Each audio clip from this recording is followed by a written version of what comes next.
What's going on, Retro Gamer listeners? We are back. We're with the Retro Gamers. Thank you for downloading and listening to another episode. Larry here. And Anthony here. What's going on, Ant? Sunny California? You know, coming to you from on location. You are. I can see that, yeah. Yes, I am on location. And no, I'm not in Orlando. I have already returned. Which I thought you were in Orlando. Okay. No, I'm not in Orlando anymore. I am, well, as of this recording, I'm in my car. As of when this episode drops, I'll be in New York. Oh, man.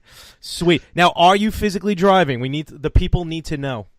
I regret to inform everybody that I am not driving. Oh, okay. Good. Because we're recording a podcast, and one, I need the internet at my house. That's true, yeah. Which is not too far away, and two, I think podcasting and driving not very safe.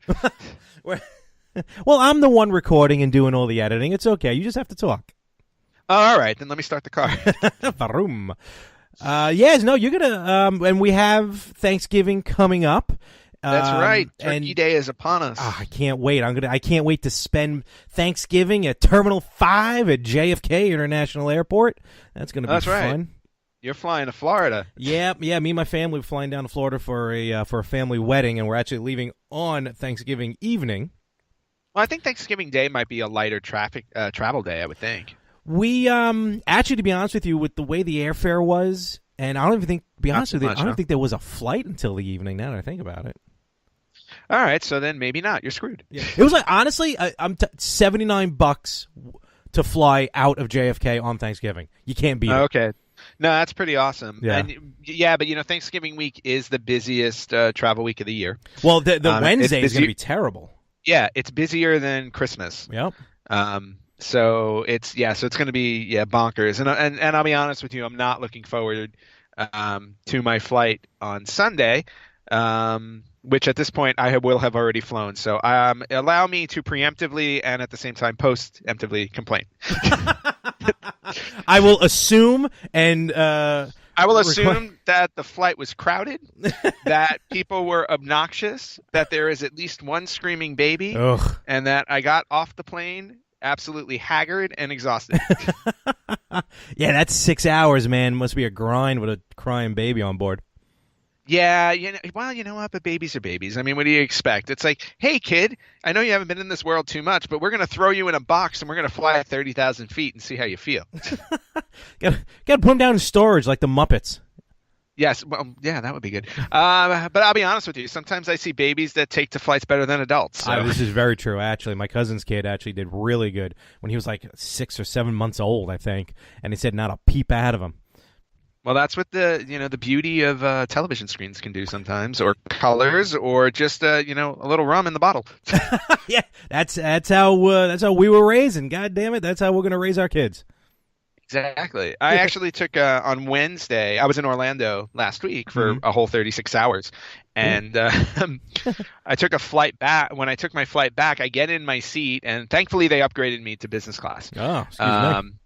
Yeah, and it was after the plane had boarded, so like they were ready to shut the doors, and then like the ticket agent comes on the plane, and they were like, Mr. Rippo, and I'm like, yeah, and of course immediately I'm like, oh God, what did I do? I was like, somebody threw me on a watch list, or they found something, I don't know, and I'm just like, yes. I mean, I think I was safe. There was no security. There was no airport security. He's like, your upgrade just got processed. We have a seat for you in first class. So I sat there and I'm like. And there were two, I was sitting at the window, so there were two people next to me who just look over at me, and I'm like, excuse me. You just, right before you go through the curtain, you turn around. Later, losers. Just and back into first class. Playing a theme song on my phone. Oh, that'd be fantastic. But the point of the story wasn't actually the fact that I got bumped up to first class, but I thought I'd add something nice. Sure. But no. But get in the seat. the plane, cross country planes have they give you as many amenities as they possibly can because they're so long. No TVs. Really? No screens on the plane. No radio. Wow. Yeah. Now these days you can bring out your own device. Yeah. And they have an online site for it, which is fine. But they also had, especially like for first class, like or business class that I often fly, there are outlets at the seat so that you can plug in. Mm-hmm. None of that either. So It was just a very weird. It was a very weird. Like it was just an older plane, but I thought that for coast to coast and longer flights, they didn't have those on those tracks anymore. So it was a little strange because I'm like, I have to entertain myself. So like I ran through the battery on my Switch, then I ran through the battery on my Kindle, and thankfully by the time those two died, it was like there was only maybe another half an hour or so. God, I can't even imagine being on a flight without television. I mean, I'm bringing my Switch with me, so I plan on talking to nobody on the flight down to Florida. But well, I actually we were flying down one time. I forgot we were flying to or from. I love the fact that you say you're never that you want to talk to nobody. You'll be sitting next to your parents. Well, I mean, I'm going to be with them the entire weekend. Beth, if you're listening to this, I want you to take note on Thursday to talk to Larry the entire flight. I'm going to have my headphones on. She's your mom. She'll rip them out. I got 260 something moons. I got many more to go in Odyssey. Oh, I'm just at the very beginning of Odyssey. I'm not that far along. Oh, you just wait. No. I'm having a blast with it. Oh, it's yeah, awesome. yeah. So, absolutely awesome. And so I forgot what flight it was. You were coming home or flying somewhere, and the TV wasn't working. Like it was just kind of glitching out. So we tell the flight attendant. They're like, "Oh, okay, sorry." But when we first asked the flight attendant, the guy goes, "You see that little box down there by your feet?" I'm like, "Yeah." It's like that's kind of the receiver, if you will, for the televisions. I'm like, "All right." He's like, "Kick it." I'm like, "I'm sorry, what?" He's like, "If you kick it a couple of times, the TV will probably come back on." I'm like, we're 35,000 feet in the air. I'm not kicking anything on an airplane, especially if it's electronic. So, well, not only that, I mean, you could also in instances like that, you just write a nice little letter to customer service at that airline, and then they give you a voucher. They do. It was funny. It's and this one company because it's built into the price. Everything is built into the price. That's absolutely. Why you pay so much. Absolutely. Unless you fly on Thanksgiving, then you don't pay so much. That's very true. Usually on actual holidays, the flights tend to be cheaper. That's true. But yeah, I'm ready to go. I'll have my Switch. I'll bring my 3DS. Actually, I've just started playing after last week's GameCube anniversary. We're talking all things GameCube. It got me thinking of Luigi's Mansion, how much I love Luigi's Mansion. Then it also got me thinking, I've had purchased on my 3DS Luigi's Mansion Dark Moon on the 3DS for like maybe a year, and I never played it. Because that's what I tend to do, buy stuff and never use it. So I just picked up and started playing Luigi's Mansion New Moon on 3DS, and now I'm getting into that. So I got to be careful. I got to split my time between Mario's Odyssey and Luigi's Mansion. Well, that's okay. I'm splitting my time between Mario Odyssey and Friday the 13th. So I cannot get enough of that mayhem. No, that Friday the 13th. That's a killer game. Oh, God. Okay, moving on.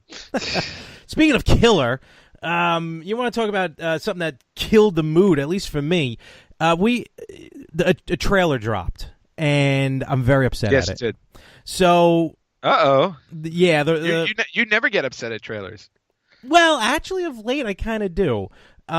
This one... The inner critic is coming out.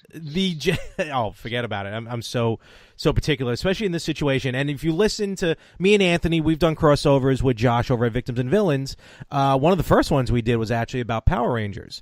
On their show, Josh's show, we talked about the Power Rangers movie and how much I was not so happy with it because of my want and need, I feel, to stick with the source material. And just a couple of days ago, the first trailer, I don't even know if it would be a teaser. No, it's not a teaser. It's the first trailer. No, it was a full trailer. Yeah, of The Rock's new movie, Rampage, based on the widely popular video game, hit the internet. And we got our first look at Rampage. And, so before I get into it, Ant, what was your thoughts, first visually speaking, before we get into any storylines? Visually, what do you think of the trailer for Rampage? Um, Visually, I thought it was okay. I mean, I think considering the fact that we've seen so many great films with excellent special effects, for example, um, the new Planet of the Apes series. Hmm. Um, I mean, everything in that, the apes in there look absolutely amazing, completely realistic. And then the Rampage, in the Rampage trailer, the first thing you see is, besides Dwayne Johnson, um, you see him interacting with a gorilla. And the first thing I noticed when I looked at the gorilla is I'm like, okay, he looks fake. I'm like, Really?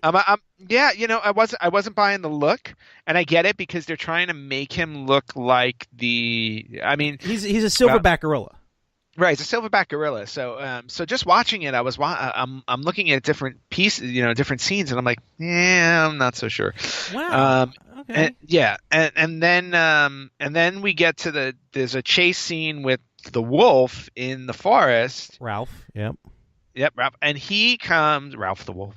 Uh, there wasn't a lot there wasn't a lot of imagination in some of our video games, were there? It was the early '80s. I know. And then the wolf comes like jumping out and leaping into the air, and I look at him and I'm like, wow, I really hope that CGI isn't finished. Because that's all I kept looking at. I just kept like, I have a thing about CGI because it's like, my thing is like, if you cannot do it seamlessly, I'm like, please find another way to do it.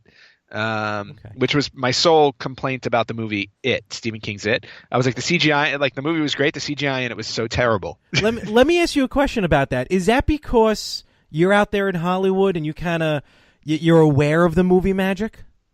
No, I don't think so. Okay. I just think I just think in general, Hollywood has become heavily reliant on CGI and have moved away from practical effects because I think it's just the nature of, oh my God, look what technology can do. And I'm like, Agreed. that's great. Technology can do, a number of wonderful things. I'm like, but I'm sorry, there's still something about the good old classic, like practical effects Mm-hmm. that if you can pull them off, they look better than CGI. I agree with you wholeheartedly on that one. Yeah. So, and I do think that there are some things that just don't need CGI. Now, granted, mutated animals are going to need CGI. I mean, unless somebody's, dressing up in a giant ape suit and walking through a model set. Nice, go old school. I like it. Right. But Japan's got the market on that. So, but yeah, I mean, that was my first reaction to all of it. And maybe it's also because, maybe we're in or maybe I'm in disaster fatigue, like with all the superhero movies that come out and all the monster these big giant blockbuster movies that come out. It's like everything always gets trashed. So now here's another movie where mutated animals are going to trash a city, and I'm like, well, we've kind of seen that. I see what you're talking about. Okay. Yeah, so that's why. Like when I'm watching the visual effects, it's like I'm kind of like losing it at this point already because it's like, all right, this is nothing new, Mm-hmm. and if you want it to be good, then it needs to look really good, and I just wasn't sold on it yet. All right. I mean, in terms of the effects, Fair enough. I mean, the movie comes out in April, so I mean, I'm sure they still have enough time to touch things up. I mean, November. Oh no, there's plenty of time. They're still in post. All right. There's no question. All right. So yeah, visually, and on my take on it visually, I mean, obviously, I know it's not a real gorilla, but I thought it looked good. As far as what they were shooting for, the gorilla George, his name is, looked legit to me, legit enough for a movie. For The Rock to interact with a silverback gorilla. And then, I'm just going to kind of jump ahead to you seeing scenes of the city, which, I mean, we all know how the movie's going to end up. We know it's based on Rampage video game. So, this gorilla is going to end up in a city destroying buildings, which, going in right off the bat. When you talked about, like disaster movies, if you will. Yeah. And, that part even looked good to me. Quick takes, quick shots, quick turns. Yes, the part when you see Ralph kind of in the woods come out of nowhere, the werewolf, or what's supposed to be a werewolf in the game, which is what I'm going to get into in a moment. It looked interesting. Again, I saw it on my phone, so who knows what it may look like on the big screen. Mhm. But then when they drop, at the very end when they drop the third act, if you will, or the third monster in the game, which is Lizzie. And again, this isn't news to people who've played the game. From the way the trailer plays out, it almost seems like they're saving Lizzie for the end, which is then a whole nother argument on my point as far as giving away stuff in a trailer. Oh yeah, they gave everything away. So, but visually, I think it's going to look good. Look, again, I don't think the movie has the budget anywhere near of Justice League or the Avengers or anything. But it shows. But I think it's going to be for what it's worth for a movie star on The Rock. I think it's going to be. Oh, and what's his face too is also in it. Negan. What's it? Oh yes, Jeffrey Dean Morgan. Jeffrey Dean Morgan, yeah, he's amazing. I don't watch The Walking Dead, but the scenes I've seen of him as Negan, he's a really good actor. I don't know what else has he been in. Do you know? Well, he was in Supernatural, the first. Okay. The first season of Supernatural. He popped up every one, like once in a blue moon. But that's where I first met him, and he was awesome. And then he was in the Watchmen movie. He was the comedian? Yep. As soon as you said Watchmen, that's who I thought, because when I was watching The Walking Dead, I didn't realize that he was the comedian. And when I'm looking, I'm like, this guy looks familiar from Watchmen. Oh, okay. All right. Now I know exactly. And then there was another TV show he was on for a few years, and I forget the name of it. But he's been around for a while. He's a terrific actor. He's one of those guys who he's one of those guys where it's like you don't realize he's there sometimes, like he's in that until somebody brings it up. To your point, like with Watchmen. But he's had a really long, successful career. He's had a long, successful career, but I think The Walking Dead, and I don't mean this in a bad way, probably is restarting or jump-starting again his career, because now I feel like with the success he's had on The Walking Dead, you're probably going to see him in a lot more stuff. Oh yeah, that's usually what happens. Yeah. It's like all of a sudden you're red hot and you grab as many roles as you can. Yeah, like one Mr. Dwayne Johnson. The Rock, you can't stop The Rock. Holy cow! No, you can't stop him. And since we're talking about Rampage trailer, I don't know about you, but was it me or was every single line that he spit out in that trailer the ultimate of cheese? Oh yeah. But I don't even remember the lines, but it was like, George and I have a special relationship, and it's like he's my friend. I was like, when he said that, I started laughing because I'm like, oh my god. Or when he goes to start the helicopter, it doesn't really start. He's like, I got this. I remember this. It's just kind of the way he comes off, and it's funny though. I think this kind of like just how he is, because the tagline is "Big meets bigger." Yeah, I know. And I feel like, obviously what they're trying to do is, you want to cash in on, the cachet of Dwayne Johnson because he's huge. Yeah. He's a huge movie star now. But at the same time, literally, he's a monster. Right. I mean, yeah, and he's gigantic. But at the same time, it's like watching just watching the trailer of the movie and everything. I'm like, oh yeah. I mean, I already know everything I need to know. Especially when the trailer said from the makers of San Andreas. I'm like, okay, thank you. I'm done. You weren't crazy about it. I know. Yeah, it was funny when I saw that. I was like, Anthony's not gonna like this. Yeah, from the makers of San Andreas. I'm out. So let's talk about the story, or what I'm gathering is the story. This is all what I'm getting from the trailer. So in the movie of Rampage, it appears something falls out of the sky. Something alien must be.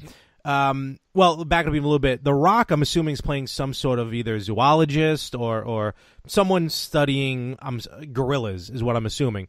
It doesn't appear out in the open. It appears to be like in a zoo type atmosphere. So this thing comes out of the sky, lands on Earth. You see this kind of green mist or whatever pop out, and then you hear The Rock go, "Well, yesterday George was 6'2", 6 feet, 400 pounds. 24 hours later, he's 9 feet, 800 pounds. So clearly, whatever this alien thing was is mutating George the gorilla, which will eventually become the King Kong size monster that we know in the video game, who will then end up rampaging the city, which is Chicago in this one. Right, and I have a theory into what the thing is that lands, the alien thing that lands. Okay. It's Vin Diesel. And this is just secretly going to be like Fast and Furious part like 10. Is this going to set up for The Rock and Vin at WrestleMania? Yeah, pretty much. So that's how we figure out George starts mutating. And then The Rock is out to not destroy George, but he's out to save George.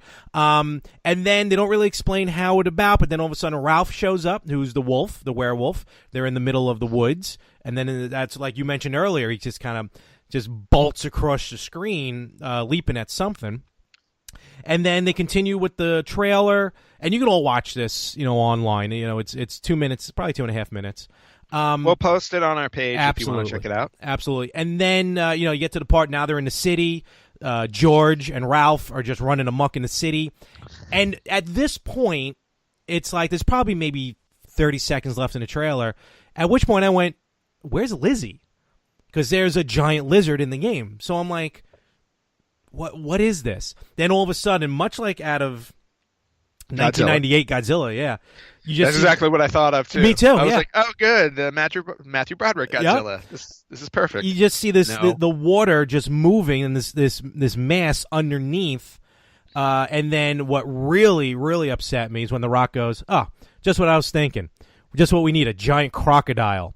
And then you see Lizzie just pop out of the water and what she looks like, a giant crocodile. And with then lipstick on. yeah. And then that's right, because she was a female in the game. And that's pretty much the movie. 3 animals get mutated somehow, come giant, run amok in a city. I was really hoping in the trailer, especially when, you got, 3/4 of the way through it without Lizzie, that they would have held back on showing Lizzie, because my thought would have been like, where's Liz? That was my question too. Where's Lizzie? Which would have kept a little bit of intrigue. Yep. Or on top of it, I would have thought, oh, they're holding Lizzie for the sequel, which would be a cool idea. That way, you don't have to focus on all 3. But then they threw it in the trailer, and I'm like, okay. I was like, I've already seen everything I need to know in the trailer for the film. What Hollywood does. I no longer need to see this film. Can you explain to me? No, I didn't want to see it to begin with, but now I don't need to. Can you explain to me the need of having to give away so much in a trailer? I don't think there's a set rule behind it. I feel like that's just something that studio executives decide on at some point, where it's like they ultimately decide, I think, on what gets shown and what doesn't get shown. And I don't know, certain instances, like they feel like the audience needs to know more to put them in the seat. And I'm like, I think people need to go back to trailer school. Yeah, no, I agree with you. I agree wholeheartedly. Yeah, the whole intrigue is what you don't know. In other words, you want to tease people and leave them wanting more. You don't want to give away the farm so that they're kind of like, oh, well, now I know everything. And if anything, what I would have done is kind of role reverse Lizzie and Ralph, because in the NES game, and now let's start comparing the trailer, the movie, the storyline from what we're gathering from the trailer to the video game. In the arcade, yes, you had 3 characters to choose from: George, Lizzie, or Ralph. Gorilla, lizard, wolf, or even a werewolf, if you will. In the NES game, though, because of the limitations of the NES, you were only able to pick George or Lizzie. So correct. I think, personally speaking, and then now here's where I'm going to stand on my soapbox and talk about how they are just throwing away the original concept of the game and coming up with their own ideas, which I get it happens, but it still annoys me when people mess with the source material. For the trailer, I would have predominantly showed George and Lizzie, leave Ralph for either the sequel or that surprise at the end. But be that as it may, the video game had really nothing to do with aliens. It was mutation, but it was 3 humans who turned correct. Into these giant animals. Yep, and I think, and let's face it, I mean, when you look back on video games have or at least games like these, the plots aren't exactly super, No, of course, and super thought out or anything like that. So you have to allow the film industry the leeway to interpret it, because if they don't, if they don't, I mean, you're going to wind up with a shell of a movie because like I said, a lot of these ideas are very simplistic. They're more like a log line or a basic concept for a film, which is great because it's like, a little one sentence thing or a one paragraph thing, but it's like, but then how do you fill out the rest of the movie? So, so for me, like I never have a problem with, with the film industry doing stuff like that as long as it's good. It's like, to your point though, I feel like the stakes would be higher if these were human beings, Yes. because then you have to introduce the human element. So in other words, it's like, it's the question of do we have to kill these poor people Yes. who's transforming, the transformation's out of their control in order to save everybody else? The answer, by the way, is yes. Because think about it. I get it. In the video game, you transform into a monster, you climb buildings, and then you eat people. So it's Dwayne Johnson can stand on screen as much as he wants talking about how much he loves his friend, but the minute his friend goes nuts in the city and starts killing people, sorry, you put him down. This is true. I agree with you. That's what I mean. I mean, there's really no conflict here. It was beauty that killed the beast. I mean, you're right. And to your point, you're exactly right. That's why I think if they would have stuck with that source material of it being three humans being turned into these animals, you're right. It takes away the element of, all right, so that when they start climbing buildings, destroying buildings, all the military is going to do is come in and shoot them down. But if they were humans, yes, they would have to go a different route, looking for an antidote or a cure, if you will. Yep. Not only that, I like when I hear about a movie based on a video game coming out, first thing that comes to my mind is obviously story, how they're going to do that, and then the second part's going to be how they're going to represent the game on screen, because there has to be. You can't make a movie based on a video game without having elements of the game in it, even if they're Easter eggs, having an element in the game. And one of the elements in the game is when you lose a life in Rampage, you shrink back to the human. And then you actually walk off naked holding your privates, which is pretty funny. You're walking off, but then if you put a quarter in or if you hit start, you grow back up again into the monster. So, like, when I first heard Rampage is coming out, that was the first thing I was trying to figure out. Like a scene, where they're on the building, something happens, they get hit with an antidote, they shrink back down to the human. Everyone's like, oh, we're good to go. And then all of a sudden he just pops back into the animal again. And then, it starts all over. That was one of the elements I was really hoping for, which is completely now negated in this concept, unless somehow George or Lizzie are somehow human and they're not telling us. It's entirely possible that the other ones could be. I'm going to go out on a limb and say no. Yeah, me too. Yeah. Since the premise already has the gorilla, but I mean, but again, to your point, I'm not, just based on the trailer and the concept and the knowledge of the video game, I'm not entirely sold on it. However, majority of people who are going to go see the movie might not know much about the video game anyway. True, very true. All they're going to think of is Dwayne Johnson, pretty, and they'll go give their money. Agreed. Agreed on that as well. I mean, I definitely want to see, because I love the video game. Rampage was one of my favorite games growing up.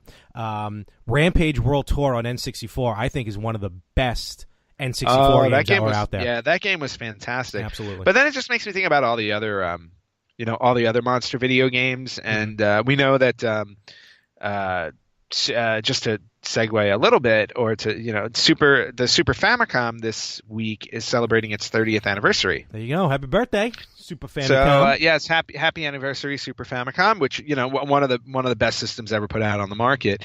But just to segue off of Rampage for a moment. There was another series similar to it called King of the Monsters. Oh, great series! Which was a great arcade game, and it also came out on the Super Famicom and the Super Nintendo. Mm-hmm. And it was a similar concept. It's like you have these giant monsters going through the city, destroying things, but in this case, instead of destroying buildings and eating people like in Rampage, they were fighting each other. Yeah, it was a fighter. It was basically a fighter. Or even it was almost a pseudo wrestling game. Yeah, it was almost a wrestling game because you ultimately had to pin. I think you're right. The other monsters. Yes. It's been a while since. But it's been a while for me too. But there've been a number of monster video games that have been pretty fun to play. Godzilla on the NES not being one of them. That was just a weird game. Really, I didn't. It was a weird. It was a weird game. It felt like it was incomplete. I agree with you. I can see that. I can certainly see that. Because you would just walk through things and like that's what he does. No, I know, but like it would like I guess the animation was all. It was just very strange. And then there was like Super Godzilla on the that was weird. Nintendo. Super Godzilla was that was odd. The way they had that weird perspective from the ground up, and yeah, it was like you're walking through the city, but you're not really walking through the city. Yeah. It's hard to explain. I have an idea to pitch for a video game right now. Actually, that just came to me. All right. Somebody needs to make a Godzilla. Well, I mean, was the concept in that one? Because I don't remember it very well. Are you Godzilla or a person? In Super Godzilla? Yeah. You are playing as Godzilla, but like the government has like Godzilla working for them. Oh, got it. Which is weird. Yeah. When I'm pitching, especially because we have these great games like Grand Theft Auto and all that stuff, is I would love to see like a Godzilla game or a Godzilla-like game where you're the human trying to survive as this giant thing is rampaging through the city. That would be cool. So you're at the ground level with your character, you're running around, and then all of a sudden here's a cross street, and you just see the monster go across, because he's like going through, and your job is to just either survive or find a way to kill it or whatever. But it would just be a cool idea to do the reverse on it, because everybody, when they make games, they're always like, well, everybody wants to be the monster. It's like, hell no. I was like, I want to be the human, and I want to kill the damn thing. It's like It's like Cloverfield. Yeah, exactly. It's like Cloverfield. It's like, let me be the person on the ground that's running around trying to, find rocket launchers and whatever, and to try and take this sucker down while he's destroying everything. No, that would be actually a cool concept. We have to patent pending. Yep. Patent pending. Go on we'll do that today. And then another monster game that I actually streamed it not too long ago. Was a favorite game of mine, which was Zombies Ate My Neighbors. Okay, you consider that a monster? I guess so. Yeah, zombies. I guess. Well, zombies are monsters, but there were other things in the game that were monster, like giant babies. And that's true. That's right. Yeah, it's all alien related stuff, and there were werewolves that you fought, or these weird wolf-like things. So, another great monster game. But there've been a number. There are a number of really good retro monster games. I want to say current generation, they don't really go for these, and I don't know if it's just because too much. Well, I don't think these kinds of movies appeal to as many people as they used to. Well, like a movie, the movie or the game, both of them, Rampage, it's going to appeal to us because we're the older crowd, and we remember there hasn't been a Rampage video game made in probably not since PS2. There was a Rampage game on PS2. Yep. Beyond that, I don't think there's been one in a long time. Yeah, so I mean, it's just one of those things where, hey, maybe to your point, maybe there is a market for these because it's just been quiet for so long. Oh, it's definitely due. It's definitely time. And with these monster video games and monster movies, I think the appeal going into one of these types of games or movies is it's going to be the same thing all the time. It's going to be monster versus the people. Something's going to get destroyed. How do we get to the end? And with Rampage, to kind of close up on that one, I'm still looking forward to it because as much as I love the game, I'm still going to give it a shot, see what it's all about. All I know is that there better be scenes of him climbing up the side of the building, punching as he goes up, even maybe an upward punch or a downward punch. Or you remember when they leaped off? They kind of leaped backwards and stared at the screen when they leapt off the buildings. Yep. If I can get George, that giant ape, to leap off a building backwards with his hands and feet sticking out in front of him, and almost just look at the camera, and then land on another building. You know what? I'll redeem the rest of the movie at that point, hopefully. So those are the elements I still want to see. Well, I'm glad you want to see them. I have no interest in that because I'm not going to see the movie. And you know what? I think at this point I'm done talking about Rampage. I think I'm gonna start up my car and take a drive. What are you talking about? Where are you gonna go? Well, I told you I was mobile today. You are mobile. We're just gonna. We're just gonna Okay. turn on the car. Okay. Well, We're gonna yeah. turn up the music. If you hear the beeping, that's his hybrid, people. So That's my hybrid. Yeah, you won't hear an engine roar in my car. There's definitely no question about that. But you're gonna hear the best '80s music you've ever listened to in your life. there we go. Of course, it's all free, but Of course. Anyway. I can get into my car where But, I'm outta here. Where it spits everything. Ant, where you going, Ant? Hold on. What's this? All right. I'm sorry. I can't hear you. Goodbye. And with that, Anthony's on his way somewhere. You would hear him speed off, but again, he's got a West Coast hybrid, so that's how that works. I don't know where he went, and boy, we got more show to do. So let me figure this one out. Well, Ant's gone. He took off. I don't know where he went. He silently started up his hybrid there. I think all you heard was the dangling of the keys because you can't hear the motor. And he took off. So this is a bit unprecedented here on the Retro Gamers, but I will continue on, for crying out loud. And what I want to talk about right now is the cheat of the week. This week's cheat of the week, we're talking Rampage, we're talking the new movie with The Rock, but let's talk about the 1998 video game for the NES for a multitude of platforms, but on the NES, a level select for Rampage. Basically, at the title screen, on the controller for player 1, you want to hit B and select, and at the same time, you want to hit B on player 2's controller. B and select on player's 1 controller, at the same time, press B on player 2's controller, and after you select your mutant, you get to choose which day to play on. And that is the level select code for Rampage, which is this week's Cheat of the Week. All right, so we're back here with the Retro Gamers, and Anthony had to step out for a moment. He had to go run an errand. How unprofessional of him to, in the middle of the show, run out of here. But he'll be back shortly. But filling in for Ant right now, we have our pod brother, Captain Nostalgia, Josh from Victims and Villains. Josh, what's going on? Hello. Thanks for filling in here real quick while Anthony takes care of California business. No, it's no problem. I'm just enjoying the ride of slowly world domination and of the more of the same network. So Oh, don't think this is not going unnoticed. Don't worry. I'm fully aware of your slow takeover. I mean, every time I've been on one of your shows, you've approached me. So This is true.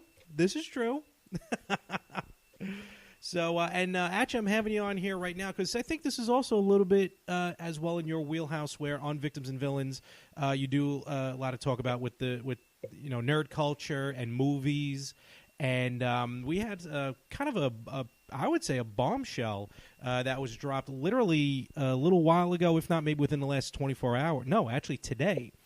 It was announced that I don't know if it's necessarily finalized yet, but it seems like we may be getting a new Super Mario Brothers movie, and this time, hopefully correct and animated.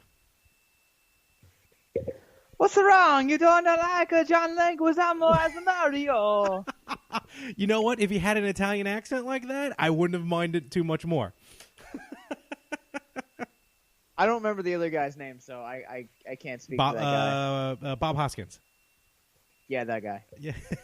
What else has he been in? Because Bob Hoskins, that's such a familiar name. Who Framed Roger Rabbit? Yes, that's it. Okay, now I see it now. And he was in Hook. So those are the 3 movies I know he was in. I have a love-hate relationship with Hook. Really? Oh, my God. We'll have to talk about that next time.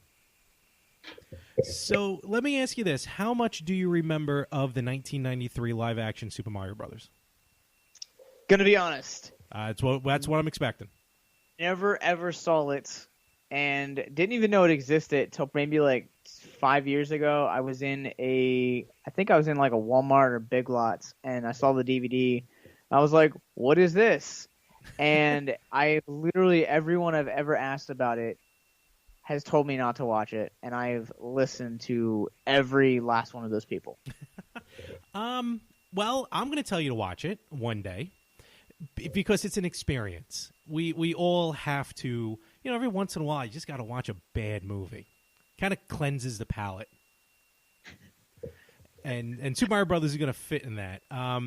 Luckily, you don't have to really worry about too much of the video game to watch the movie because there's some elements in it, but when you watch it, like if you've been playing the game at that point, when the movie came out, I was 13, and I remember I was so stoked. I'm like, oh my gosh, a live-action Super Mario Brothers. They were promoting it in Nintendo Power like there was no tomorrow. I get to the movie theater, and I should have realized when the opening credits looked like it was essentially done on Mario Paint on the Super Nintendo. That sounds like, uh-oh, we may have a problem here. I mean, I've seen bits and pieces of it, and like I just don't understand like what the appeal was in like why they tried to do it, because they've never been successful. Like they've been trying literally for decades to get the formula right for a video game movie.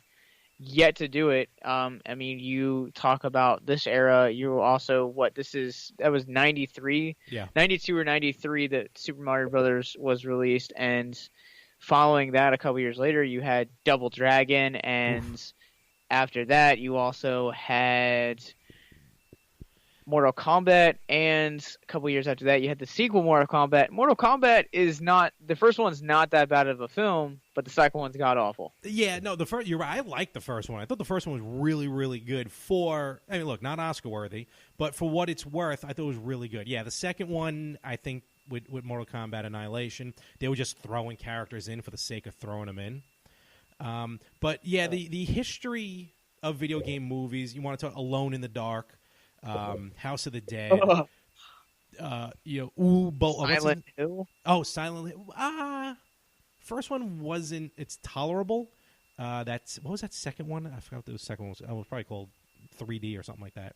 But then I don't think even I've never seen this one. Who's that director? That German director that no one likes? Uwe Boll, whatever his name is, Uwe Boll. He did a. You got to look him up. It's ridiculous because like he makes terrible movies and he hates Hollywood for it. And like he keeps daring like all these actors and actresses, if you don't like my movies, I'll fight you. It's hysterical. And he tried doing a Kickstarter and no one gave to it, and he just blew up the internet. Nice. He made a movie called Postal based on a game called Postal, which during the 90s, you can imagine what that was all about. But the history of game movies probably really didn't. Resident Evil, in my opinion, was really the first real good video game movie that we got.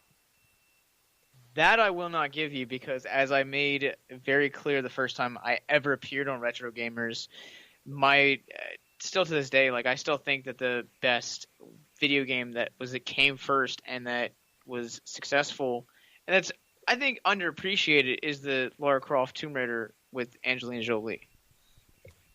All right. I'll give that to you as a valid argument. I don't have a problem with that. I'm not crazy about Cradle of Life, but the first one was good. I'm not crazy about Cradle of Life either. I've seen the first one like over and over. Like it's just a film I can come back to over and over. But Cradle of Life is like a movie I come back to. Like if I watch the movie 2 or 3 times a year, the first one 2 or 3 times a year, I come back to Cradle of Life maybe once every 4 years. Just to be like, I forgot what she did the second time around. Yeah. But lately, the video game movies have been picking up steam, especially with the Resident Evil series. I've seen the Tekken had a direct to DVD movie, which was good. Dead or Alive DOA had a good direct to DVD movie. But now with Super Mario Brothers and with Nintendo looking into this project, I think this is going to be. I think now is the right time for Nintendo to start looking into like branching out their characters into these types of genres, movies, television. I mean, we saw Castlevania on Netflix, hugely successful, and they took the road of like, let's do this. It's going to be blood, it's going to be guts. Super Mario Brothers is not going to be like that, but it shows that you can take an element and you can put items into it that represent the game, and people are going to love it. I think for a lot of people, I think for Hollywood in general, they're starting to look at the mistakes that they've made in the past, and two clear-cut ones come to mind when you're talking about this. They tried their hand at live action. Super Mario Brothers live action didn't work. Flintstones live action didn't work. And the Smurfs also was a live action that didn't work. But Sony has since gone back and did an entire animated film this past year of the Smurfs called Lost Village. Mm-hmm. It's now streaming on Netflix and got better reception than the two live action ones. Warner Brothers right now has a animated both Flintstones and Jetsons film in the works. Mm-hmm. And now you're hearing stories of this story coming out of Mario Brothers coming back into doing something animated. Like there are just certain types of properties that are bred for animation, and you can tell stories in animation. They're looking at these properties saying there's still life that can be had in them. We've tried it this way, but now let's try it this way. And I think that is just a smarter route to take.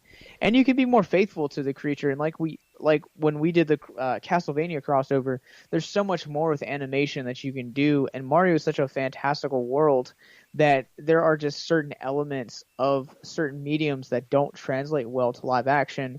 Mario is definitely one of them. I certainly agree with that. I think like during the 90s, even the early 2000s, I think the idea was maybe, people saw animated movies not necessarily as like the in thing. So which is probably why we got so many animated movies and cartoons and stuff turned into live action, like the Flintstones, like Richie Rich, like Super Mario Brothers.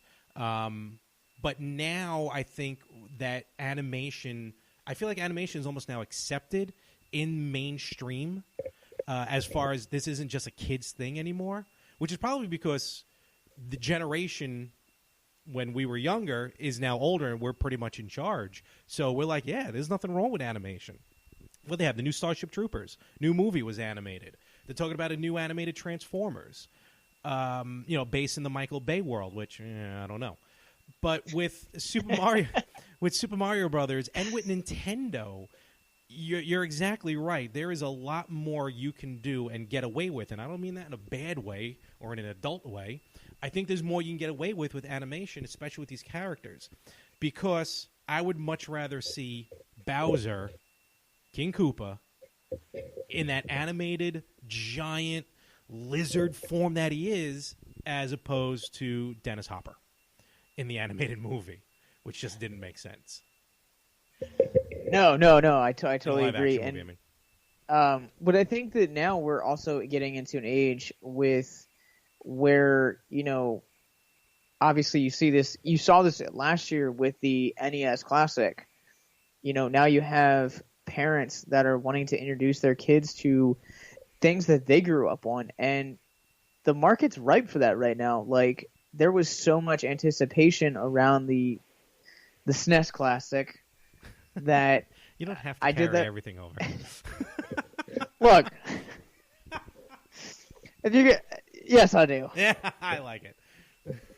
But there's just Nintendo's just such a ripe, and it's just been such a good year with Nintendo with the anticipation from the SNES Classic, and on top of that, also the Switch coming out too. It just seems like they're really trying to capitalize on their success, and Mario is one of the most beloved, iconic video game properties. If you were to ask anyone about video games, they could know next to nothing, and they could point to you and tell you that, all right, I know Mario, King Kong, and probably Pikachu would be the three that they would give you and name you, and that's just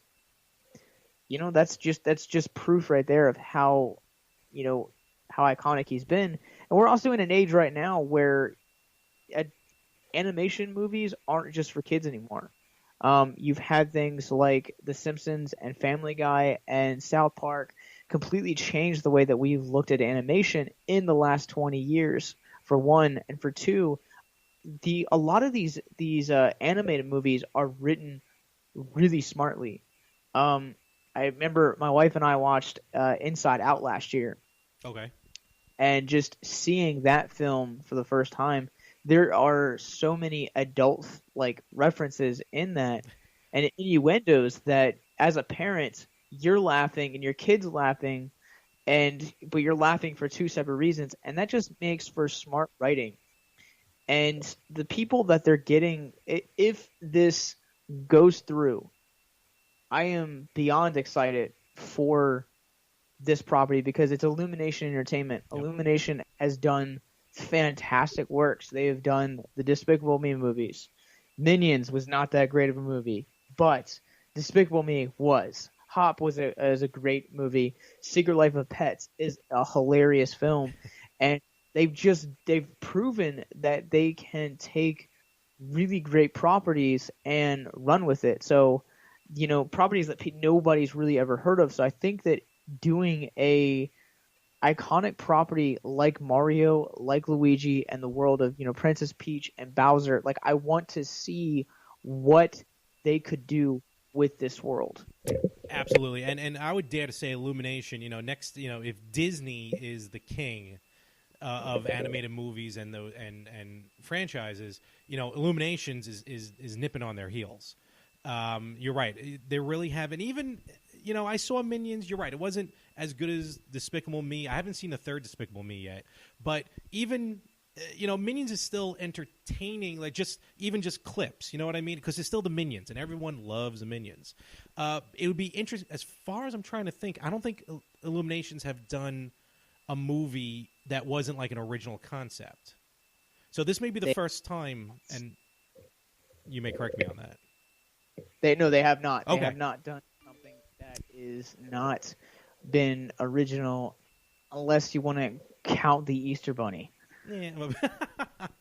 Well, we'll have to ask the Easter Bunny on that one. So basically, with Illuminations, and no one said anything yet. Still, mum is kind of the word, or at least as far as no one said, this is definitely going through.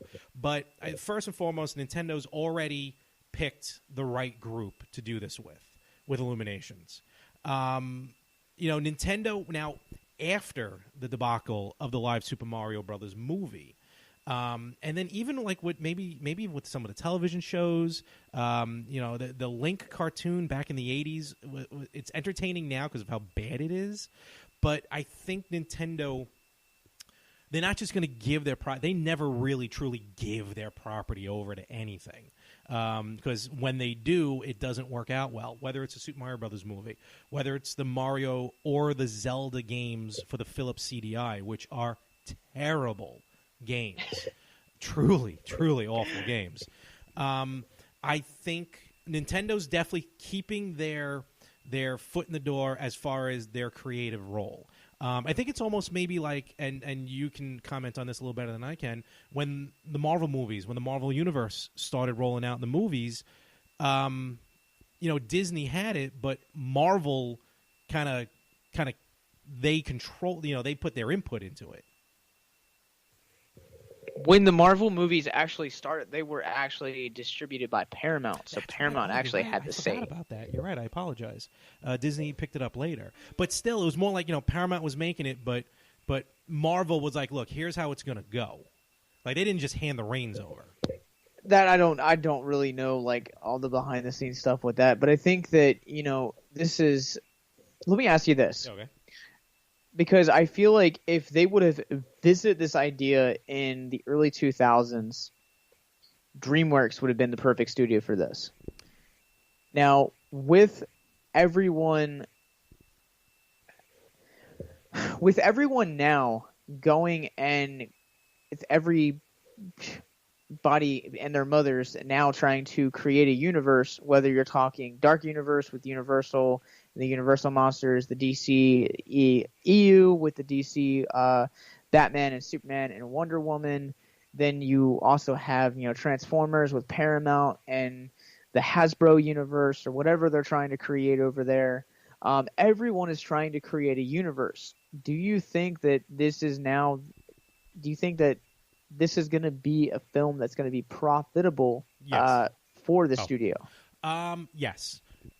especially if it's animated, because I'd like to imagine, and Illuminations, I'm sure, will put their signature on it, but if the animation in this movie would be anything like we're seeing right now in Super Mario Odyssey, it's gonna be fantastic, and it's gonna be well worth it, because even just the cutscenes in Odyssey alone, if you just splice all those together, that in itself I think would make a great movie just to sit down and watch, because some of those cutscenes are tremendous. The way they look, the way they play out. And then just seeing because you got that iconic Mario character, and just you know what he stands for. He's good versus the evil of Bowser trying to save Princess Peach. And you were talking about universes. I am fully believing the fact that Nintendo is looking to make their own cinematic universe, because I think not only Super Mario Brothers, I mean their games lend to story arcs, to movies. This Zelda, Metroid, even throw Donkey Kong in there. Why not? It lends to itself to be able to move forward past video games. So it's funny you say that. If it was in the early 2000s, DreamWorks, you're right. DreamWorks would have definitely picked it up. But I like I like Minions, I like Despicable Me, I like those series more than the Shreks, and I like Shrek. Don't get me wrong, but I think Illuminations is going to be the way to go. And not only that, but like I said before, Nintendo's going to keep their eye on the ball, because the creator of Mario, Shigeru Miyamoto, he's going to probably most likely be a producer on this movie. Was he not a producer on the 93 version? I am pretty sure he was not. I'm going to bet dollars to donuts that he wanted nothing to do with that movie. But I think that... Yeah. You go. No. I was going to say, I think that's good to have, especially have the guy who created Mario. He's got to have his input on the movie. And I'm totally down for that. As I was sitting here thinking originally, I was like, would I really want another cinematic universe? But if this deal is for Illumination to produce a cinematic universe revolving around Nintendo characters, you can do this, and you can do this well, because and I say that with all seriousness, because the way that the first arc of the MCU, the way that it built to the Avengers, you could definitely have all of these characters and build them to Super Smash Brothers. That was just in my head. I'm like, as soon as he's done talking, I'm going to drop this, going to say, you know what? The Avengers version of Super Mario Brothers, of Nintendo's universe, is going to be Super Smash Brothers, and you beat me to it on my own show. Thank you. No, you're exactly right. If they can do that with like 3 or 4 movies, and do it, Mario, Zelda, Metroid, Donkey Kong, and then get all 4 of them into a Super Smash Brothers type movie, I agree with you. I think that would sell a bunch of tickets. And as far as the universes, you know what? I like all these cinematic universes, because it's just, they're like really giant, really long seasons of television. That's how I've been seeing them. That's fair, but not every entry into that is fantastic. I don't watch every television show on TV. You know what I mean? It's kind of like, yes, they try and hit and miss with these. The Fast and Furious franchise, the Marvel and DC. But maybe, you know what? Let me ask you this: Do you think a franchise series would do better animated than live action?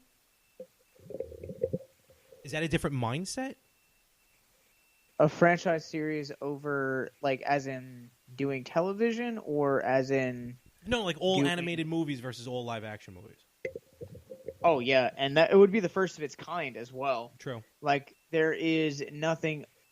All right, let me preface that by saying that if they can reach a deal, and they can set and say, this is when our Super Mario Brothers movies coming out. This is when Donkey Kong comes out. This is when Metroid comes out.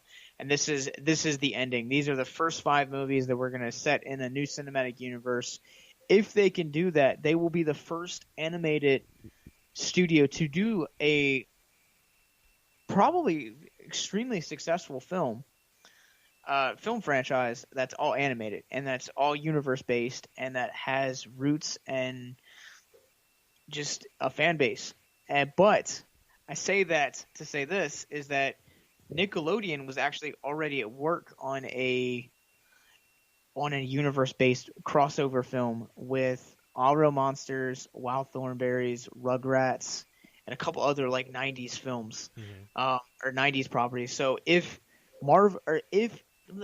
Nintendo can beat Nickelodeon to the punch, it's very well possible that this could be the first of its kind, and would actually be the first one to actually break the video game movie curse, so to say. I agree with you there. Is that that Hey Arnold movie? Is that probably the first of the Nickelodeon universe, or are they just throwing that out there? No, that whole universe thing is like a one-off kind of thing. Oh, gotcha. So, all right, you know what? All definitely good points. And if you want to see a little bit of what Nintendo can kind of do in-house, if you watch, you can find them online. Shigeru Miyamoto, he actually produced and released a series of shorts based on the Pikmin video games, which are a really fun game. Check them out. They're on they're mostly on the DS, the 3DS, I should say. They were on the Wii and the Wii U as well.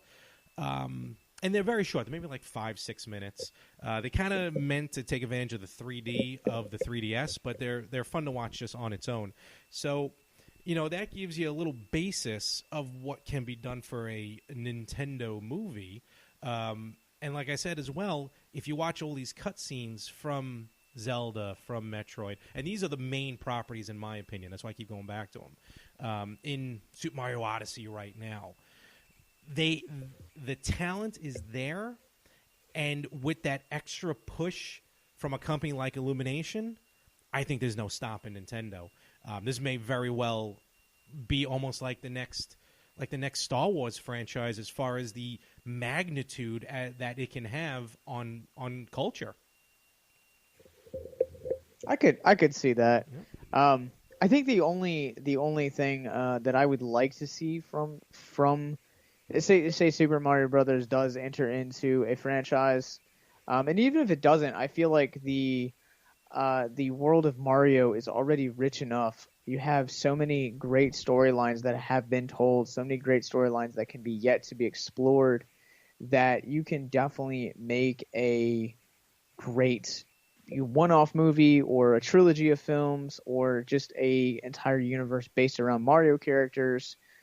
He just has such a rich mythology, and he's right for it. But if they do a Super Mario, or I'm sorry, a Super Smash Brothers universe, if that's where they're building to with this, who would be the main antagonist for that film? I mean, the game itself has a main antagonist that's not really anything related to any of the other games. Actually, it's a giant hand, which doesn't really make sense unless that's supposed to be like the player. So I don't see that happening. I can see it more. See, here's how it's playing out in my mind. I can almost see it more of almost like a Civil War type storyline, where everyone's kind of battling each other, and then one of the big bad baddies, like I would say Bowser, because Bowser to me is probably the Thanos of the Marvel Cinema Universe in this Nintendo world, because Bowser is the big bad guy. He's the go-to bad guy in Nintendo. So I can see all, after in-house struggling, Mario's battled Donkey Kong, Donkey Kong's kidnapped, Peach, Pauline, actually, who's now mayor of New Donk City in Super Mario Odyssey. So, and that's actually, as I'm talking, it just dawned on me. This would be the perfect opportunity as a main antagonist to bring back Stanley from Donkey Kong 3 that Anthony's always talking about, that fell off the face of the planet, which he pretty much did. He was in one game. Even Pauline, who was in the original Donkey Kong, she finally made her way back in Super Mario Odyssey. So this would be perfect. It would almost be as good as Scrappy Doo being the villain in the Scooby-Doo movie. It would, but because I didn't see that coming a mile away.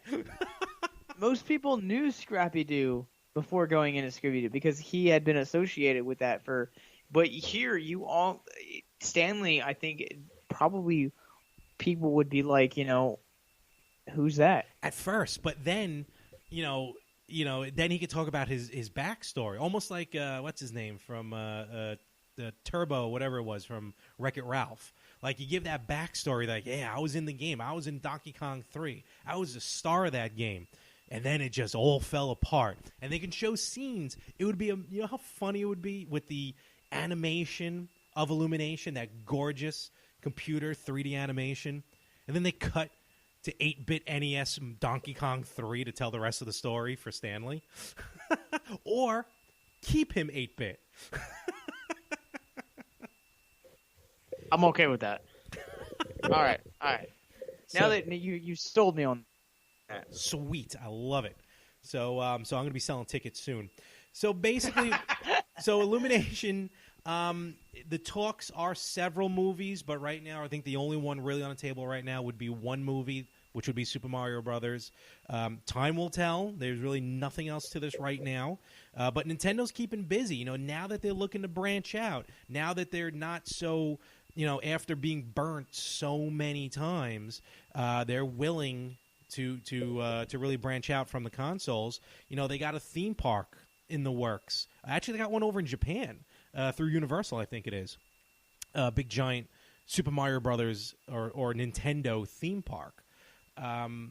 So I think Nintendo finally, they're always a little slow on the game as far as branching out or moving on to the next technology. I mean, for crying out loud, the N64 was still cartridges, while Sony already moved to, debuted CDs.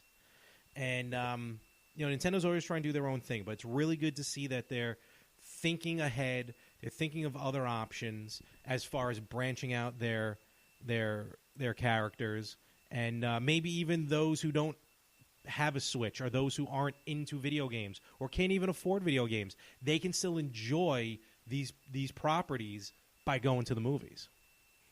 Keep in mind that this is not if this deal goes through, this is not the only deal that Nintendo has going into the world of cinema currently right now, because you also have Detective Pikachu in the works as well. Yes, well, they've been a bunch of Pokemon movies, which I agree with you. But I think that's also more Nintendo, not Nintendo. That's more the series itself. Pokemon, I agree with you. Don't get me wrong. I think Detective Pikachu, a brand new Pokemon movie here in the U.S., because I think they had one in Japan that they brought over here for like 2 nights or something like that. Pokemon I Choose You or something. But Detective Pikachu would be great. But like with Pokemon was always the trading cards, the cartoon series. Everything's made into a movie over in Japan, no matter what it is.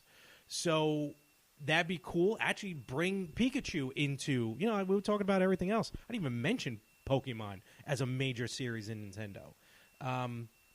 So I think, you're right. I think that would be a big-time player as well, if they can incorporate that into the American audience. Yeah, because that's one of the, like I said, most casual fans, if you mention Nintendo to them, they're gonna tell you Donkey Kong, Mario, Pikachu. Exactly. You're exactly right, and I think they can definitely incorporate that, because they have been, but again, that's kind of Pokemon's been kind of its own thing as far as movies and televisions. So bring that into the Nintendo universe. That's just more spice on the. I don't know. I'm bad with that, but it's gonna crank it up just even more, and I'm totally excited. And you know what? And I'll admit, I can watch Super Mario Brothers from 1993 without cringing as much. I remember when I went to Chiller Theater, I think it was last year, Samantha Mathis, who played Princess Daisy, essentially, in that movie, she was there signing autographs, and I remember the guy in front of me had he must have been the only uber Super Mario Brother movie fan. He had posters. He had scripts. He had stuff. No, honestly, I don't know where he was getting this from. I think they threw it out, and he just found it in a dumpster. And even she was like, wow, this is a lot of stuff for Super Mario Brothers. Because I know she's been in other movies. I just don't remember what. And I think some of them have been recent as well. But everyone was there for Super Mario Brothers for her. And even I, when I got up to her, I'm like, hey, how you doing? Big fan, as I tell all these celebrities. And she's like, oh, when was the last time you saw the movie? And I was going to say I saw it at that time, a week ago. But then I stopped short saying it. I watched it from Riff Tracks, which is the guys from Mystery Science Theater 3000. So I basically watched it with 3 people making fun of the movie throughout the entire movie. So I didn't want to tell her that part. But I still watched it, still own it. I remember it was the first movie I went to rent when Blockbuster opened by me. Nice. And I remember I made it a point. I'm like, I got to rent this movie. And then I saw it in the theater. I knew what I was getting myself into. So sometimes it's even just the product, just what it is, that will make you go see it. But bottom line, I think this is going to be exciting. So your closing thoughts on this. It sounds like that you definitely would be game for this, no pun intended. Especially because you've even admitted, until we hooked up here, I don't think really didn't dabble too much into gaming, at least recently. No. So no. This year has really been my kind of forte and into gaming, and even I grew up gaming, and then I kind of got out of it, and it's weird because when I was growing up, I was really into gaming and comic books, and then I hit middle school and I was like, this stuff is lame. And I started getting into skateboarding and metal music. Okay. And then when I hit my junior year in high school, I got into comics again. I picked up Watchmen, and it just brought me back. And so now getting reintroduced to gaming, and especially with our audience, it's you really want to when you say geek culture, nerd culture, you really want to make sure that you're familiar and knowledgeable about everything, especially if you're trying to reach someone who's struggling with suicide. You don't want to leave any of those fandoms out. Absolutely. So that's that to me is that's someone's life I could save if I just pick up a controller and and just learn a little bit about this game. And the more you learn, the more I play, and the more I play, the more I love it. So there you go. Excellent. And all right, so we're going to be on the lookout when more news starts to come out. We'll throw it out there. Be on, check out social media. I'm sure they'll be announcing more stuff as well. And you know what, Josh, closing, let us know your info here with Victims and Villains and everything. Lay it on us, buddy. I don't want to open a can of worms, but I have a curious question I really want to ask you. Bring it. All right, so with obviously there's been a lot of big budget live action video game adaptations trying to break the curse over the past couple of years. We've seen Assassin's Creed, we've seen Warcraft. However, we've also seen these animated features version of the films. Halo's done one. Halo's done a couple this past year. These past couple of years, there has been one for Final Fantasy that just did one here recently. Oh, that's right. I forgot about that one. So my question is what would truly set Mario apart from the making it profitable for the studio if they could get the same exact fan results by putting it on video or even digital? I think if the name recognition alone, the brand recognition alone, is going to help for it to be successful. Just the fact that it's Mario. If they can stick to the game itself, the storyline of the game, the live action movie started off in Brooklyn, then ended up in like Koopa Town, or I forgot what it was called, Dinosaur City or something, which was all basically humans, and you saw little remnants of like a Bullet Bill or a Bomb, or Big Bertha, but they weren't what they were supposed to be. So if they can stick with what made Mario, if they can make basically the game into a cartoon, I think that's going to be successful because, like you mentioned, the Final Fantasy animated movies I thought were really good. Even The Spirit Within years ago, just the fact that it was animated worked out well. The Halo, I've seen a couple of the Halo, like Red and Blue, but still, those are good, and those stick with the look and the basic story, if you will. Well, maybe not Red and Blue, but the look of it. So if they can keep the look and get get the guy who voices Mario. No one else can be Mario. If they can get old Charles there, I'm trying to think of his last name because it's escaping me. But what do you mean? I cannot be the Mario? No, that's the guy I'm talking. Well, you could be Mario. But if they can, if they can stick, me, with sticking to the source material. If they can do that for an animated movie, I think they're just going to be backing the trucks up with money. That's fair. So. All right, so if you guys are listeners right now and you or someone is struggling with suicide, please reach out. Suicide is currently the 10th leading cause of death in the United States. There are 121 suicides that occur every single day, and internationally there are one death every 40 seconds. So please reach out. You guys can reach out to us on any of the social medias, Facebook, Twitter, or Instagram at Victims and Villains. Or we also have tons of resources and contact information on our website, victimsandvillains.net, with new episodes dropping every Friday. Thank you. Awesome. And Charles Martinet, how can I forget that name? He's the one that plays Mario. He's the one that does it now, and he's got to be in there.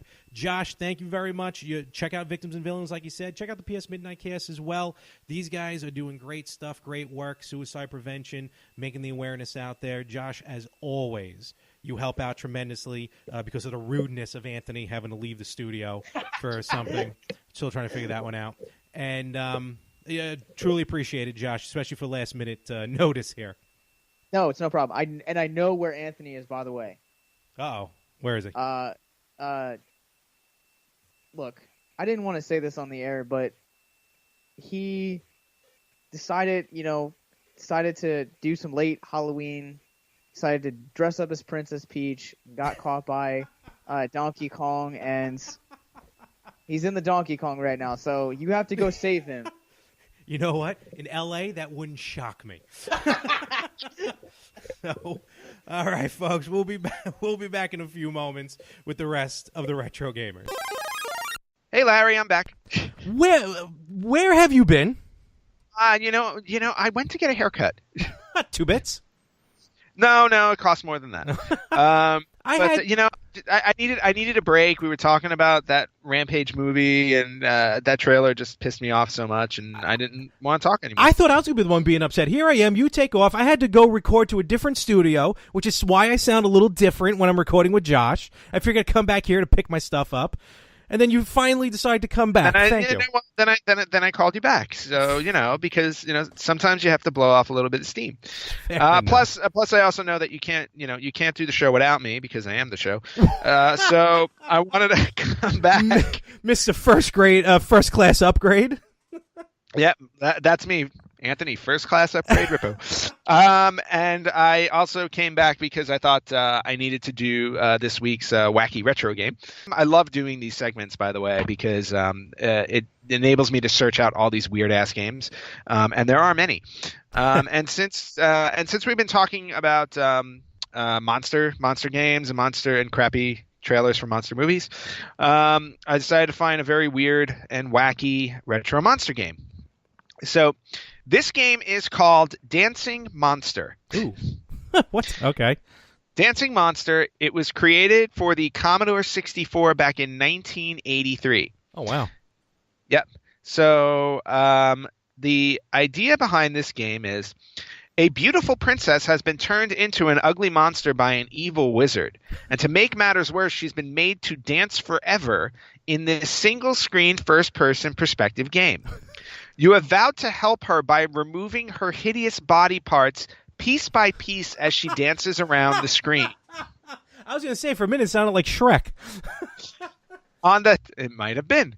On the top left of the screen, it tells you the next body part to remove, and so you move a crosshair and try to shoot it with a magic ray. Oh my gosh.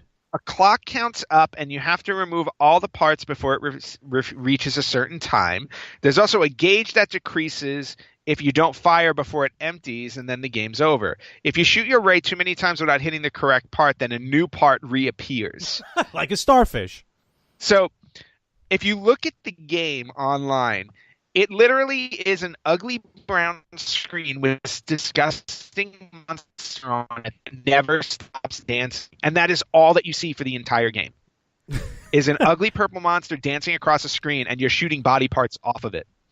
Oh my god. And that, my friends, yes, it's just absolutely revolting. I don't know whose idea this was, but I need to get a copy of this game just to have it and say I own one of the most ridiculous games ever made. Dancing Monster for the Commodore 64, and that is this week's Wacky Retro Game. And this week in gaming, what do we got, bro? I'm going to assume it is now time for This Week in Gaming. Something's telling me that. I don't know what it is, but I'm just going to guess. I don't know either, but I will tell you that I am partially deaf in my left ear now. But all the partials, we should be fully deaf by now. Yes. So Love you, Josh. yeah, we love you. In fact, we give thanks to you, Josh, on this week of giving thanks. We give thanks to you and your shrill voice for our This Week in Gaming intro. We do. And let's real quick, let's give thanks to that pod brotherhood, Victims and Villains, the PS Midnight Cast, because and not only that, let's also give thanks, to Nerd Herder as well. We've grown this family, if you will, of podcasting, online streaming, Super Retro Game Time. It's retro gaming online. There's so many. There is. Yeah, there are so many now. It's great to know that there are so many, so many nerds and so many gamers out there. That are willing to, that are just willing to talk, stream, support. It's really awesome, and we're happy to be a part of it. So we give thanks to all of you. We do. Thank you. And what happened this week, Thanksgiving week in gaming? All right, Thanksgiving week in gaming. We're going to go all the way back to 1983. This is usually when the Sears catalog would come out, right? Yes. Time. Oh, I remember the Sears. Yes. Used to circle Sears catalog, where you would circle everything you wanted Santa to bring you. Oh, man. And then you still somehow got everything you didn't want. That's true. Because that's what was left in the store. Starting off with 1983 on the Famicom in Japan, we got Popeye no Aiko Asobi. All I understood was Popeye. Well, that's all you needed to know. I'll take it. All right, good. Moving on to 1984, also on the Famicom in Japan, we got Clu Clu Land, which is a game I absolutely love. I gotta sit down and play that. It's just a cool, it's like a puzzle maze game. Mm-hmm. So if you like Pac-Man, I think you'll love Clu Clu Land. I'll take it. It's a really cool game. My sister and I used to rent it from the video store all the time. Oh, cool. Yeah. It was probably one of the only games we ever played together. Because we didn't get them.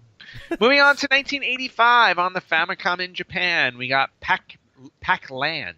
Not Pac-Man. Oh, Pac-Land. not as good, but okay. No, not the best. They tried to take that little yellow circle and they did give them legs. They tried to make other games. It just never worked out. Like a Robin Hood hat. It was weird. Yep, and a cartoon series. The cartoon series was good. Okay, I'll take your word for it. I don't. I watched it, but I don't remember it. Remember it? Oh man. No. Moving on to 1986 in the good old US of A. Game & Watch Crystal Screen Balloon Fight. Oh, okay. Crystal Screen. I have no idea what Crystal Screen means. Huh. But it was just yet another iteration of Game & Watch. Fair enough. Yep. 1987 on the Famicom in Japan. Mike Tyson's Punch-Out. Nice. Now I wonder how they translated a guy like Mike Tyson in Japan. I think Tyson was world renowned. Yeah, I think you're right too. But I think so. I'm just curious. All right. But moving on, so that Mike Tyson's Punch Out, 30 years old this year. Yeah. Moving on to 1988 on the Famicom in Japan, we got Deja Vu: A Nightmare Comes True! Exclamation point! Exclamation point! Sounds familiar. I know. Mike Tyson's Punch Out also, by the way, had 2 exclamation points. Oh yeah, as it does. It should. Yes. It does. I don't know. I guess that means the game is like that much better. Moving on to 1989 in Japan on the Sharp X68000. Sweet. We got Mugen Senshi Valis 2. Played it often. Yes, me too. I'm sure, I'm sure I'm butchering these Japanese titles. It's been a while since you're over there, so. Well, I haven't been there in several months, so I'm 100% American again. Good. I like it. Moving on, just in time for turkey and stuffing. Moving on to 1990, we got the Super Famicom actual system released in Japan. Yes. So, as we discussed earlier on the podcast, so we're wishing it a happy 27th anniversary. It's getting there. Yeah, I figured we talked all about it, but I'm glad you mentioned it here as well. Yes. So happy 27th birthday, Super Famicom, a system I own. Yeah. Hopefully I'll own one day, too, a version of it. Well, if you circle it in your Sears catalog, Santa may bring it. I hope so. Moving on to 1991 on the Famicom in Japan, one of the greatest games ever made, in my opinion, Legend of Zelda: A Link to the Past. Oh, that came out this... Okay, yeah. 1991. Sweet. Yep. A year after the Super Famicom was released. Good timing. Yep. Just for the holiday season. Moving on to 1992 on the Sega Genesis, released on the, if you remember it, world-renowned Sega Tuesday, Sonic Tuesday. Tuesday. We got Sonic the Hedgehog 2 released worldwide.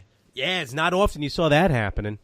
No, that was they made a whole big PR event out of it. And Sonic Tuesday. It works. Sonic 2, I love Sonic 2. Sonic the Hedgehog 2, arguably the best Sonic game. Yep. Period. A year later, in 1993, on the Sega Genesis, Sonic came out again, but this time he came out as Sonic the Hedgehog Spinball. The good old pinball Sonic game, which I bought. I didn't mind it. I didn't care for it. What? I'm not saying it was fantastic, but I didn't mind it. I guess just not my thing. But moving on to was weird. The music was definitely weird. Yeah. Moving on to 1994 in Japan on the Sega Saturn, Myst. Oh, okay. Good old point-and-click adventure. Yeah. That I never figured out. Hate you, Myst. Moving on to 1995 on the Super Nintendo, we got the Mighty Morphin Power Rangers. Go. Oh, yeah, on the Super Nintendo. Yeah, Go Power Nintendo. Rangers. That game was fantastic. Go Power Rangers. $50 game, 20-minute experience. That's right. I forgot about that. Yeah. I still have my copy because I have made sure that $50 went all the way. I've played that game. I've beaten that game like 100 times just to make sure it was worth the $50. And there's no multiple endings, huh? No, it's still not worth the $50. Moving on to 1996 on the Sega Saturn in the United States, we got Sonic 3D Blast. I never really played it. Yeah. I've played it, but I wasn't crazy about it. I didn't have a Sega Saturn, so I didn't play it. Moving on to 1997 on the Sony PlayStation. Now, this is a game that I played and owned, and one that you know very well, Larry. Pa Rapper the Rapper. Oh, yes. Yes. I will never forget. Also a game that lasted all of like 25 or 30 minutes. I'll never forget the rap that you have to do in order to get to the bathroom. Because you really have to go to the bathroom, and there are other people in line ahead of you. So you out-rap them to go first. Listen, I've been there, done that. I can completely understand that. Really? You've had a rap battle to go to the bathroom? You do what you got to do sometimes. All right, we'll leave it there. 1998 on the Nintendo 64. Once again, arguably one of the greatest games of all time. Legend of Zelda: Ocarina of Time. Best. 29. Well, not 29. I'm sorry. 19. I was going to say, what? 19. Still though, Going, wow. Yep. Good. Going for the Lord. 20 next year. God dang. I know. I beat that game 19 years ago. Aw. That was the first game I ever used. That was the first thing I ever used a credit card for. Really? Yep. Wow. Okay. I remember I got a credit. Did you ever beat the game? Oh, I beat the game. Yeah. Okay, I remember I got the credit card. I'm like, hey, it was a pre-approved. It was like a $700 limit. I was in college. Wow, you did better than I did. My first credit card was $200. And I remember I called my parents. I'm like, hey, they sent me a credit card. So they were like, okay, good. This will help you in the future. They're like, it's good to build credit. Use it for emergencies. I was like, okay, I need to have this game. Of video games later. Oh, thank God. No, that's what started it all. Ocarina of Time is what started the hole I dug myself into. Thank you. Credit card. Yeah. Lovely. I did not use mine for video games because I only had $200. Yeah, fast forward to now. Who's laughing now? Oh my God, it's crippling. Okay, I have like 8 credit cards. Moving on to 1999 on Nintendo 64, we got Donkey Kong 64. Ooh, good game. Yep, excellent game. Going over to 2000 on the Sony PlayStation, probably the best wrestling game on the Sony PlayStation, WWF SmackDown 2, Know Your Role. Oh, I would agree. Yeah. That was the one that actually introduced you had like story mode in it. Yep. It was so cool. 2001 on the PlayStation 2, The Simpsons Road Rage. That was a fun, completely ripped off version of GTA. Yeah, nothing wrong with that. No, though. not with The Simpsons. Not with The Simpsons and Fox for making money. Moving on to 2002 on the Nintendo GameCube. I brought this game up last week. The Love Fest continues for my buddy Frank on the Better Half. 2002, I purchased Baldur's Gate Dark Alliance. Just for Frank and I to play. Game is fantastic. Excellent game. Terrible Excellent ending, game. but fantastic game. Fantastic game. Wouldn't you agree, Frank? Yes, he does. I'll ask him on the Better Half. Ask him on the Better Half. And in fact, if you want, I'll call in. I hope so. No one has yet. At least as nobody's often. called in yet? Well, not with the new number. All right. Well, I will happily be I would love to be the first. 2003 on the Xbox and PlayStation 2, we got Spy Hunter 2. Ooh, okay. Yeah.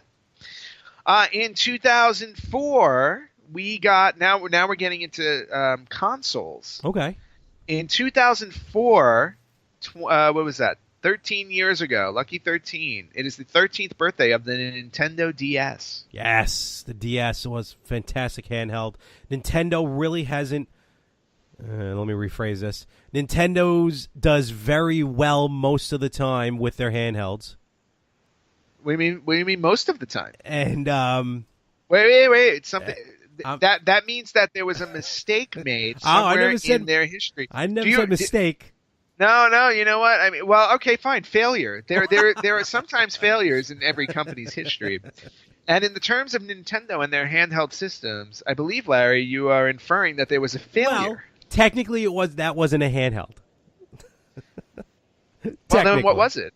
I don't know. It's in the category unto its own. All right. So hashtag VB sucks, y'all. We are talking about the disaster that was the Virtual Boy. But with the Nintendo DS, that was their first leap into something completely different. Different enough from the Game Boy. It was a separate series from the Game Boy. I was going to say the DS is still in existence today. With the 3DS, its predecessor or its ancestor. The 3DS and the 2DS XL. So yeah. So it's still going strong. System's still alive great, and well. Tremendous games on it. That first Castlevania game on the DS was phenomenal. Yeah, I need to get a. Is there an adapter so I can play DS games on another system, or do I just download them on the Virtual Console? You can download some of them on the Virtual Console on the Wii U. Okay, I'm going to have to do that. All right, moving on to 2005.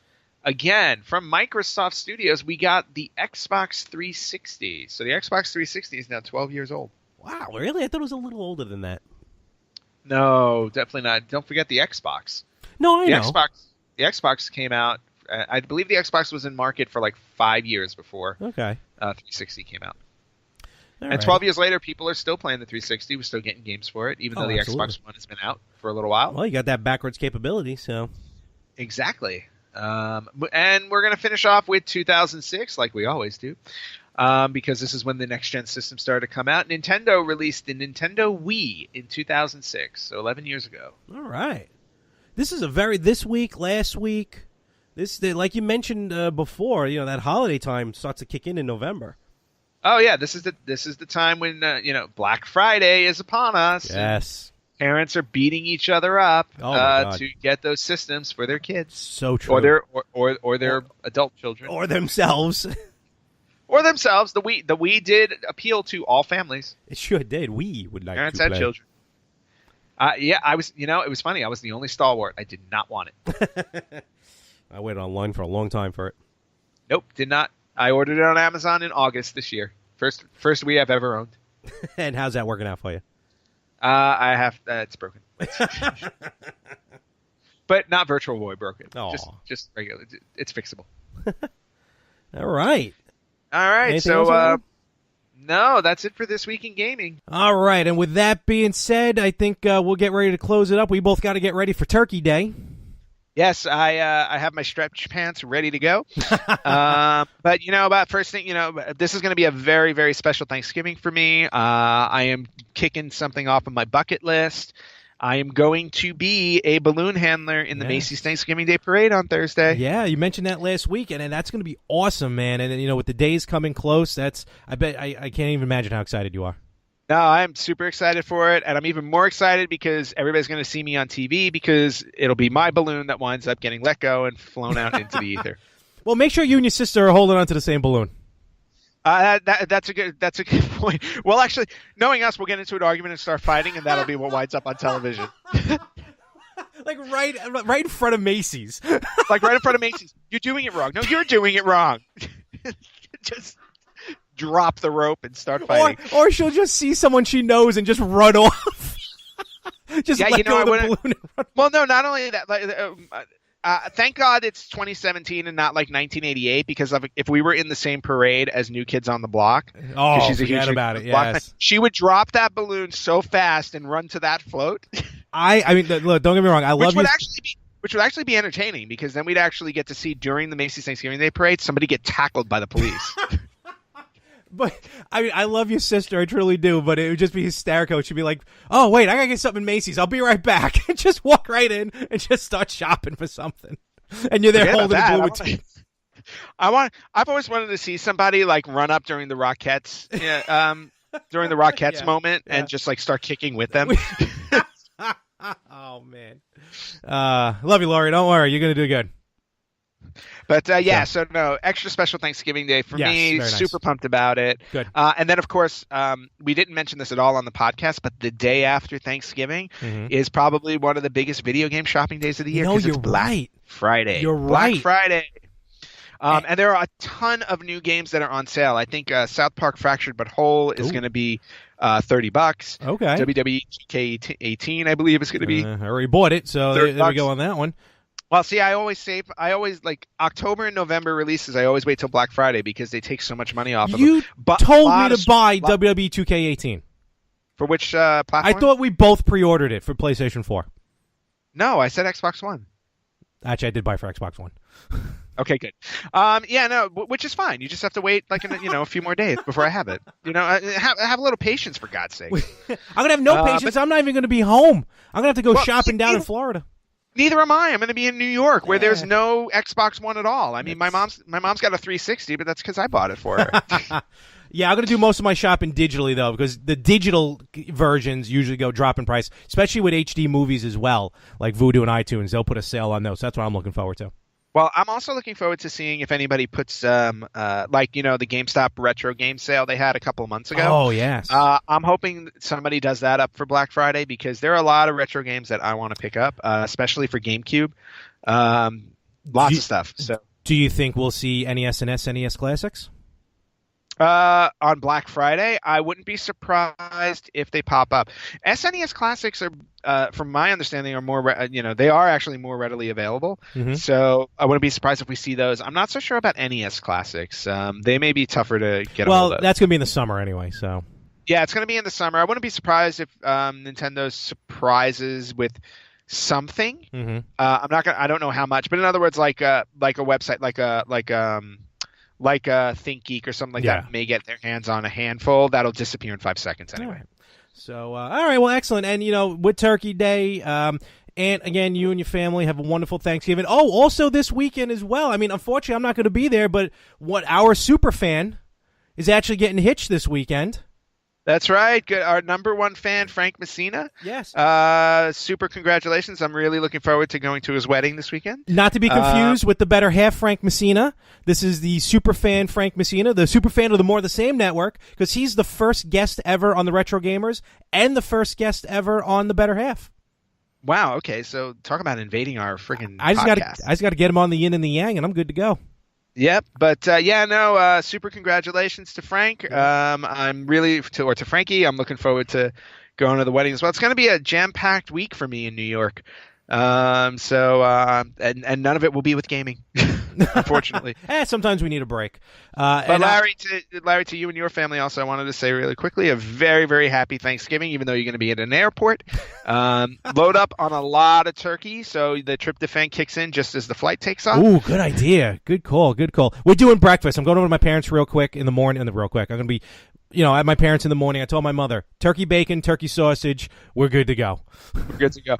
Well, wait, you're not going to watch me in the parade? No, of course I'll watch you in the parade. I'm going to have you on the parade, and I'm going to be watching the Mystery Science Theater 3000 Turkey Day Marathon. Just look for the two siblings fighting. Oh, I did. I'm going to see you, just the balloon float away. It's you and her, and then you're like, let go. Bye. I can neither confirm nor deny that will happen. And with that, everyone, me and Anthony are so thankful for you guys, you girls, everyone listening. Absolutely correct. If it wasn't for you, we wouldn't be almost 800 fans on Facebook and have all the downloads on iTunes, Spreaker, iHeartRadio, Amazon Alexa, YouTube. Check us out. Search us everywhere. Remember our website, theretrogamers.com. Instagram, @the_retrogamers. And, of course, the Facebook page, Retro Gamers Podcast. Check out the other shows on the More of the Same network, the Yin and the Yang, and the Better Half. And also, I want to be, me and Ant, we want to be thankful as well for guys like Josh and Brandon over at Victims and Villains and the PS Midnight Cast. Charles over at Nerd Herder. If it wasn't for these groups, we wouldn't be here. No question about it. Yeah, we definitely wouldn't be here without all those guys. So please, you guys have a wonderful Thanksgiving. We're very thankful for you guys every single day. Super Retro Game. Super Retro Game Time, who we always share his live feeds because they are in abundance, which is awesome. I wish I had as much time to play games as they do. I really do. Stupid job. Hold for 2 seconds. Okay, I did cut you off, so I'm gonna fix around that. What were you gonna say? No, I don't know. You saying being thankful for something? No. Just keep. Oh, okay. Did you cut it? Well, no, I will cut it. No. Just keep going. Okay, all right. So thank you, everyone. Thank you everywhere. And again, thank you for joining me here on this wonderful excursion that we're on, and to many, many more. You know what, Larry? Before we sign off officially, I do have to say one last thing. There is, for all the things that I am thankful for, there is one thing I am definitely not thankful for, and it is for the absolutely disgusting and deplorable Virtual Boy that is in existence.